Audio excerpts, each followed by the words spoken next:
Om Swastiastu, perkenalkan nama saya Putri Tamawarni, NIM 041 dari Keperawatan 5B.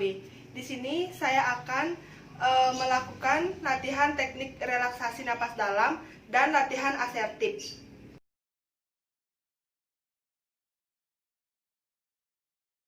Teknik relaksasi napas dalam merupakan suatu asuhan keperawatan yang dilakukan oleh perawat kepada pasien dengan mengajarkan pasien menginspirasi nafas secara maksimal dan menghembuskannya secara perlahan. Jenis relaksasi napas dalam itu yang pertama ada pernapasan diafragma, di mana pasien menghirup napas melalui hidung dengan mulut yang tertutup dan menghembuskannya secara perlahan. Yaitu di mana pasien menarik napas dengan beberapa detik dan menghembuskannya melalui posisi mulut yang bersiul. Adapun beberapa tujuan dari pelaksanaan teknik pernapasan napas dalam, yaitu yang pertama untuk menurunkan stres, yang kedua untuk menurunkan intensitas tingkat nyeri pada pasien, dan yang ketiga untuk menurunkan tingkat kecemasan yang dialami oleh pasien. Adapun manfaat dilakukannya teknik relaksasi napas dalam, yang pertama yaitu ketentraman hati, yang kedua itu menurunkan rasa cemas, gelisah, dan kekhawatiran pada pasien, dan yang ketiga kesehatan mental yang lebih baik lagi.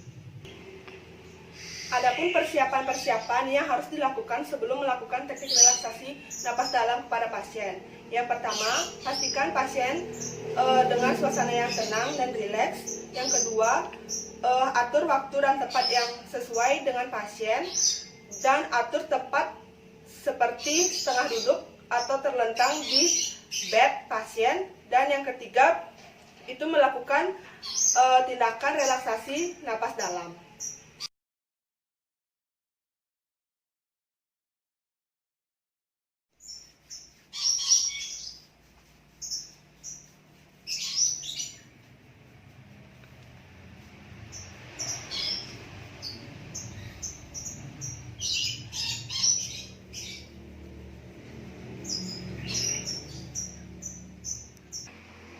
Selamat pagi Pak, perkenalkan saya perawat Ika. Apa kabarnya di sini dengan Pak Buku? Di sini saya akan melakukan tindakan teknik relaksasi napas dalam yang bertujuan untuk menurunkan tingkat kecemasan Bapak yang Bapak alami sejak kemarin malam. Iya, betul. Baik, sekarang saya akan atur posisi Bapak dengan di sini Bapak menarik napas dengan mulut yang tertutup. Silakan Pak.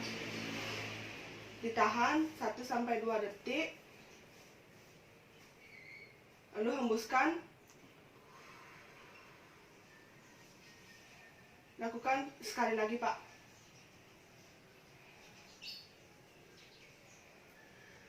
Hembuskan. Selesai. Bagaimana perasaan Bapak setelah saya melakukan tindakan relaksasi napas dalam? Rasa stres dan kecemasan sudah mulai menurun. Baik Pak, nanti saya akan melakukan tindakan selanjutnya. Selamat siang Pak. Ya.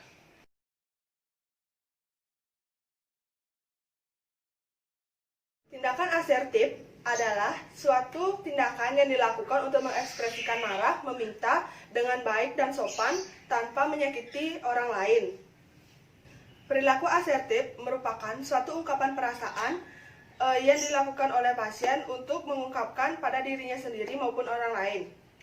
Adapun rentang respon pada tindakan asertif, yaitu yang pertama ada pasif.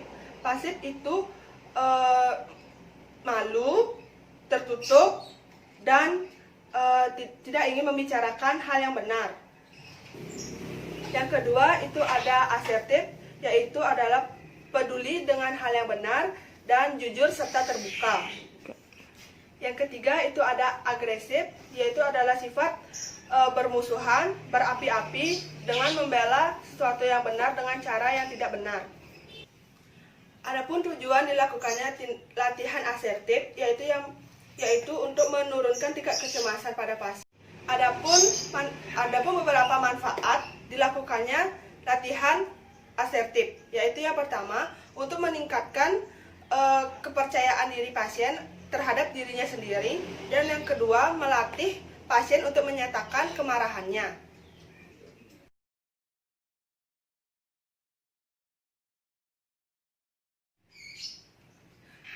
Adapun tindakan yang harus dilakukan perawat kepada pasien untuk melakukan tindakan latihan asertif. Yang pertama, memberikan salam terapeutik kepada pasien. Yang kedua, memperkenalkan diri kepada pasien. Yang ketiga, menanyakan perasaan pasien saat ini. Yang keempat, menjelaskan tujuan dan prosedur yang akan dilakukan kepada pasien. Yang kelima, meminta pasien untuk menceritakan apa permasalahan yang ia alami. Yang keenam, itu mengidentifikasi perilaku yang dialami oleh pasien. Yang ketujuh, menjelaskan pengertian apa itu latihan asertif yang akan dilakukan kepada pasien.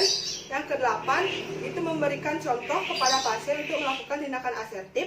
Dan yang kesembilan, itu perawat memberikan role play pada pasien untuk mengungkapkan apa yang dirasakan pasien.